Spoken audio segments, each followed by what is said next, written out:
c'est pourtant un des joueurs phares au lit de ce noyau, un des titulaires incontestables de Vranken. Oui, effectivement, normalement là dans ce milieu de terrain, il est très très important. Il n'y avait personne autour. Ngoy, ouais, c'est passé une première fois pour Ngoy.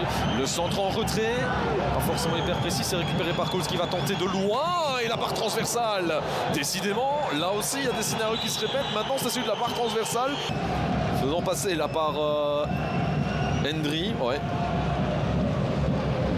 Regardez Coles, là, il a largement le temps d'armer.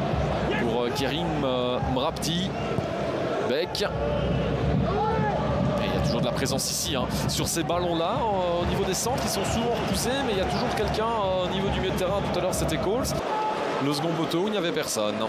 À la retombée du ballon, ce n'est pas terminé. Remans maintenant, tenter d'aller chercher Dreuf dans les airs. Umgoué, Dreuf, est-ce qu'il peut enchaîner? Oui, mais Nouroudine. À chaque fois un corner qui en amène un autre.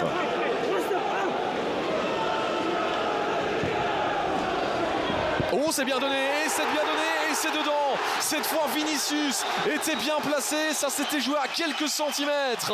Il y a 2 corners. Et bien, Vinicius Souza ouvre son compteur et permet aux Malinois de passer devant après la demi-heure de jeu. À nouveau bien donné, cette fois directement par Heremans. Et il gagne son duel avec Beck et il n'a plus qu'à la pousser au fond. Et il y en a toujours un des 4 qui est libre. Mrapti qui contourne, c'est bien fait. Et il peut tirer maintenant, Mrapti.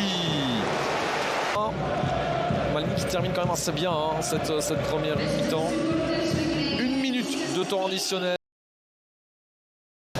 Peters avec retour chez Stef Peters. Là, ça peut être intéressant cette combinaison. Peters face au but peut-être. Oh, ça c'est le but de l'égalisation. Le voici. Stef Peters. Ah, superbe action des Eupénois et travail exceptionnel aussi d'un Stef Peters à la base, à la finition, qui a su résister aussi et se frayer un chemin dans ce grand rectangle.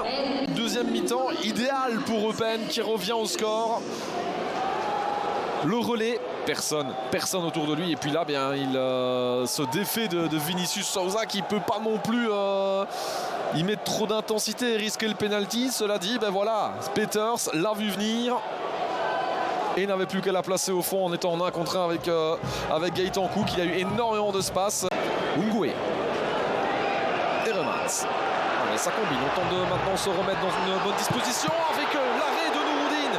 Adreuf aussi qui s'est un tout petit peu loupé. Là, je trouve que ce n'est pas terminé. Cette fois, c'est au-dessus. Changement à venir.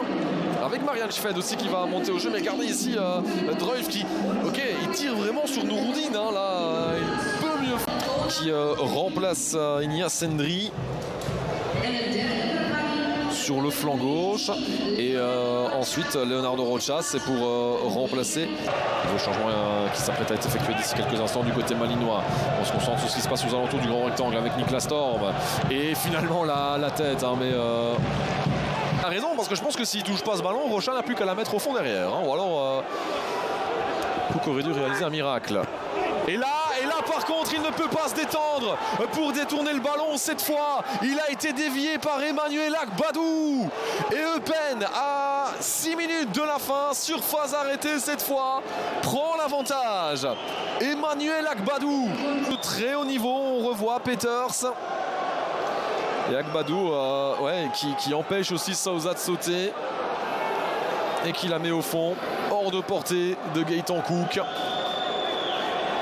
Eh bien, Eupen a su être efficace en deuxième mi-temps. Il n'y a pas eu énormément d'occasions. Et le ballon qui est toujours eupénois. Lambert qui déborde, qui emmène ce ballon. Et là, ça va être le 1-3. Et bien voilà, le bouquet final, 1 but à 3. Eupen donc qui fait la différence et qui va aller s'imposer pour la première fois de la saison. Carlos Mbalo qui était bien placé, ballon qui avait été dévié juste devant lui. Mbalo, on voit, c'est Lambert qui vient, pas vraiment faire une passe décisive vu que c'est dévié par Van Lerberg. Et derrière, Mbalo la pousse comme il le peut dans le but. Lambert.